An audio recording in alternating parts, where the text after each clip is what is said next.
पूज्य स्वामी सनातन श्रीजी यांचा परिचय करून देण्याकरता या ठिकाणी आमंत्रित करतो श्री मोरेश्वर भाऊ वानखडे। ते पूज्य स्वामीजींचा या ठिकाणी आपल्याला परिचय करून देते।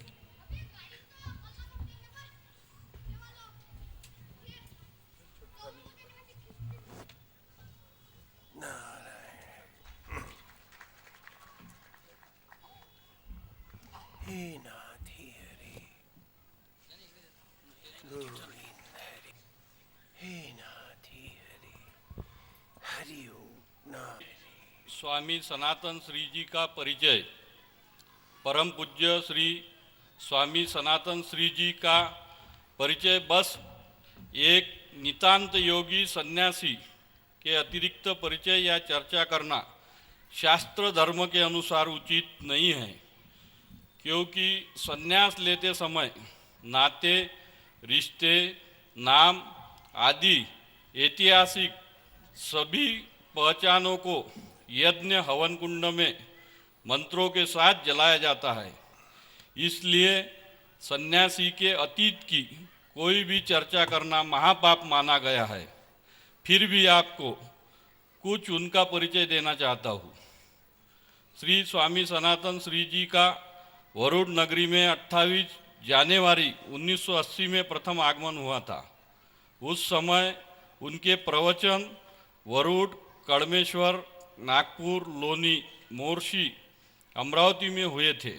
उसके बाद उनका पुनः आगमन 1985 में हुआ था। उस समय यही ग्राउंड पर 7 दिन का प्रवचन हुआ था।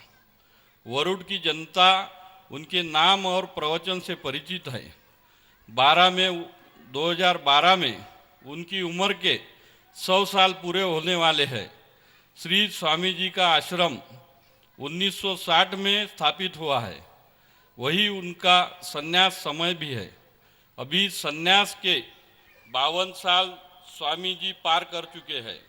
उनका लखनऊ महानगर में कुर्सी रोड पर वहाँ के भक्तों के आग्रह पर श्री सनातन आश्रम बना हुआ है। आश्रम बना, आत्मज्योतियों से वातावरण मुखरित हो उठा। भक्तों मित्रों ने कहा, स्वामी जी अब चले बनाइए, अन्यथा आश्रम खर्चा कैसे चलेगा। चलो के सहारे यह सन्यासी जी लेगा, परंतु जिनके नाम का वस्त्र धारण किया उनके सहारे कब जिएगा। सनातन स्वामी आगत को ईश्वर ही जानेगा। सेवा करेंगे तथा चरण रज से अधिक कामना नहीं होगी। जैसे नारायण रखेंगे वैसे ही सबकी सेवा करते हुए तपेंगे। इच्छा जब नारायण से नहीं तो संसार से कैसे कामना। स्वामी जी का सहज उत्तर था। वर्षों उपरांत एक क्षण एक शब्द भी तो नहीं बदला। सन्यासी ने न तो कभी किसी से इच्छा की, न ही चेला आदि का विचार भी उभरने दिया। आश्रम के द्वार पर आते ही पुष्प वाटिका को लगा उक्त पट आगुंतक का मौन किंतु अंतर से मुखर स्वागत करता है। पुष्प और संत परहित में मुस्कुराते हैं। स्वामित्व की संकीर्तन में कुंठित हो मर जाते हैं। कृपया इन फूलों को न तोड़े। आप जब प्रणाम करते हैं अथवा चरण रज लेते हैं तो आपकी श्रद्धा आस्था यह अपने संकोच के कारण यह सन्यासी आपको रोक नहीं पाता है। अन्यथा आपके चरणों की धूलि इस सन्यासी के माथे का चंदन तिलक है।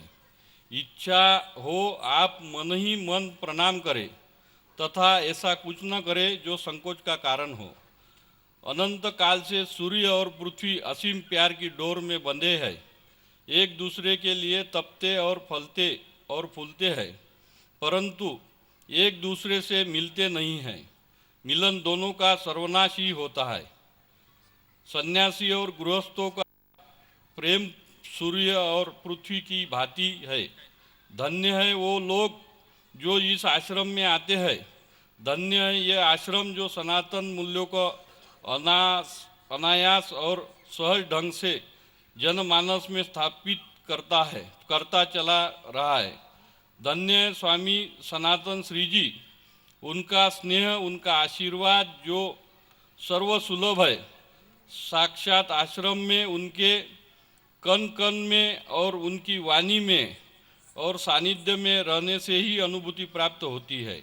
हमको उनका आशीर्वाद जो प्राप्त है उसी की अनुभूति प्राप्त कर हमने जीवन में बहुत बहुत कुछ पा लिया है। हमें मिली अनुभूति यह हमारी व्यक्तिगत है, जिसकी चर्चा करना संभव नहीं है। इसलिए उनके सानिध्य में रहकर सारी उपलब्धियां प्राप्त होती है। यह हमारा निजी अनुभव है। बस यही स्वामी सनातन श्री जी का परिचय है। धन्यवाद। हे नाथ हे हरि, गोविंद हरि गोविंद हरि, हरि ओम नारायण हरि, गोविंदाय हरे परमात्मने, प्रणत क्लेश नाशाय मोक्षदाताय नमो नमः। भक्तगण, संत का कोई परिचय नहीं होता और संत कोई शरीर नहीं होता। संत तो प्राणी मात्र में ईश्वर का अलौकिक प्यार से भरा हुआ एक भाव होता है। इसलिए संत सदा रहते हैं। आज वसंत महाराज की समाधि पर उनसे मिल के आया हूं। वही विभूति है, वही रूप है, क्योंकि संत कभी जाते नहीं हैं। हम सब यहां धर्म चर्चा के लिए एकत्र हुए हैं। मैं आपसे कुछ सवाल पूछना चाहूंगा कि भोजन की स्तुति वंदन करने से क्या आपकी भूख मिट जाएगी? बताइए।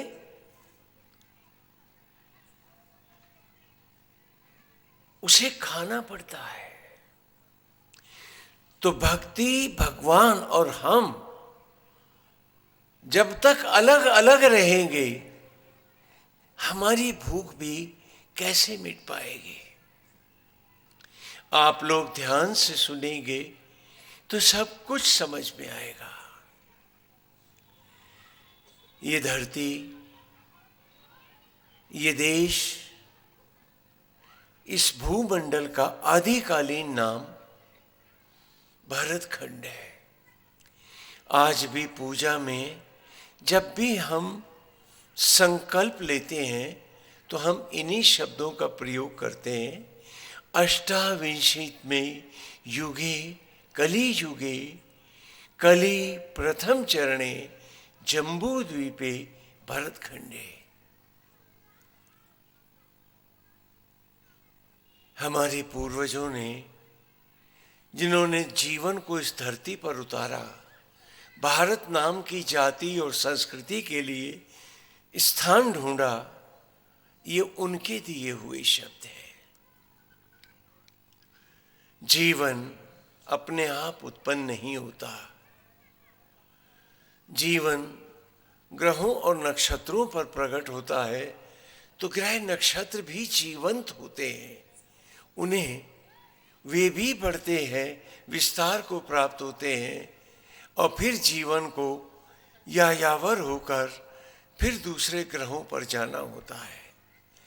हम सब भरतखंड की पावन संस्कृति है। यह हमारा आदिकालीन नाम है और सनातन अर्थात अजर अमर अविनाशी हमारा धर्म है। आज वेद की ऋचाओं से ही हम आपसे बहुत सरल कर कर आपकी बात करेंगे। आप लोग मंदिर में जाते हैं, पूजा करते हैं, हर घर को मंदिर बनाते हैं। हमारा देश भी एक पावन मंदिर है, लेकिन ये मंदिर क्या है? वेद ने कहा, बीलू चिदारुज तनु भीर गुहा चिदिंद्र वन्य भी अविंद उसरयानो, कि ये मंदिर तुम्हारी तस्वीर है। तुम परमेश्वर के बनाए सब मंदिर हो। देखो मंदिर बनाते कैसे हैं। जैसे तुम बैठे हो, हम पलथी का एक पहले प्लेटफॉर्म बनाते हैं, थला चबूतरा जो भी आपको, फिर बॉडी के ट्रंक के जैसा, शरीर के धड़ के जैसा उस पे मंदिर का गोल कमरा बनाते हैं, सिर के जैसा गुंबद लगा देते हैं, जटाओं के जूड़े सा कलश जो गुरुकुल में बच्चों का है, आत्मा जैसी मूर्त जो हम सब में विराजमान है, वो घट घट वासी है, ये हमारी मान्यता है। और जीव रूप जो इस शरीर का हम प्रयोग कर रहे हैं, इस शरीर में हम रहते हैं, हम ईश्वर की आत्मा की संतान हैं और हम जीव कहलाते हैं। मंदिर इसलिए नहीं बनाए कि खाली पूजा पाठ और चढ़ावा देकर लौट जाओ। मंदिर तो इसलिए बनाए थे कि तुम सब प्रभु के बनाए मंदिर हो। मंदिर जैसे पवित्र हो जाओ, मंदिर जैसे अच्छे हो जाओ, तुम्हारा जीवन का हर क्षण मंदिर का हो और अपने शरीर को ईश्वर का मंदिर मानो। गुरुकुल में बच्चों को पढ़ाते हैं, आज भी पाठशाला में पढ़ाते हैं कि पढ़ो, कबूतर से क, खरगोश से ख, गाय से का, हाँ, A for S, B for balloon, C for cat, ABC पढ़ाते हैं बच्चों को, अक्षर ज्ञान कराते हैं, तो प्रतीकों का प्रयोग करते हैं। धर्म ने हम सब को, कि हम सब परमेश्वर के बनाए पावन मंदिर हैं, ये मंदिरों की कल्पना साकार। यदि हम इस मंदिर को न जान पाए जो हमारे शरीर है, तो हमारी पूजा और पाठ दिखावा भर बन के रह जाएगी। हमें पवित्रतम तीर्थ बनना है। ये मनुष्य की योनि है और ये दुर्लभ योनि है। ये तन मंदिर, यही गुरुद्वारा है, यही गिरजा है, यही मस्जिद है। इसलिए जहां जहां धर्म की कल्पना सारे विश्व में आई, अपने शरीर को ही हमने मंदिर बनाया और हम भूल गए और हम विषयों में खो गए। तो भगवान लीला अवतार लेते हैं हम सबको जगाने के लिए, हम सबको हमारा रूप दिखाने के लिए, कि हम सब पावन मंदिर हैं। जिसने निज को नहीं जाना, उसने भक्ति को भी नहीं पाया है। उसकी भक्ति लोभ के लिए हो सकती है, उसकी भक्ति दिखावे के लिए हो सकती है, लोगों को चमत्कृत करने के लिए हो सकती है, लेकिन वो सच्ची भक्ति तब तक नहीं पा सकता जब तक अपने आप को परमेश्वर का मंदिर नहीं बना देता। आज हम सबको इस सत्संग में सबसे पहले मंदिर बनना है। आप लोग जैसे बैठे हैं ऐसे ही तो हम मंदिर का प्लेटफॉर्म बनाते हैं, फिर धड़ के जैसा, शरीर के जैसा मंदिर का कमरा बनाते हैं, सिर के जैसा गुंबद लगाते हैं, आत्मा जैसी मूर्त बिठाते हैं।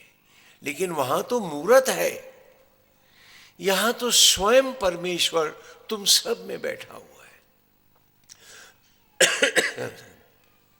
यहां खुशकी बहुत है, हरि ओम नारायण।